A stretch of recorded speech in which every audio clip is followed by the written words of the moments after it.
在零下7度的大雪天里，看看这一池锦鲤怎么样了。大家好，欢迎来到森山哲的院子。这池子里一共有3个不同的时间段放入的鱼，其中有3条是在建池之前就已经有的。它们是一条养了12年的松叶，一条同样12年的活鲤，还有一条5年左右的大正。这3条鱼都是之前老塘里边佛系养出来的，基本上没有认真的喂过饲料，能够活到现在完全是靠它们顽强的生命力。第2批鱼来自前年的10到11月份，入池的时候只有25公分左右。经过1年的喂养，它们在体长上已经和12年的老鱼一般大了。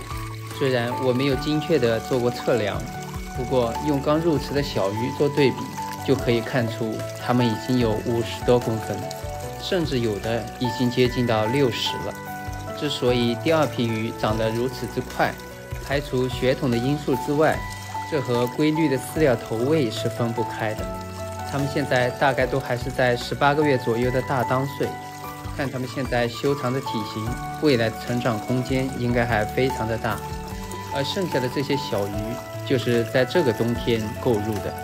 这些小鱼里最小的不到10公分，最大的也不过在25公分左右。它们中大多数都是商品级别里边优选出来的，每条鱼都有它的可选之处。虽然这些锦鲤没有顶级的样貌，鱼池的配置也相对的简陋，不过只要它们安全的度过这个冬天，明年的这个时候还是值得期待的。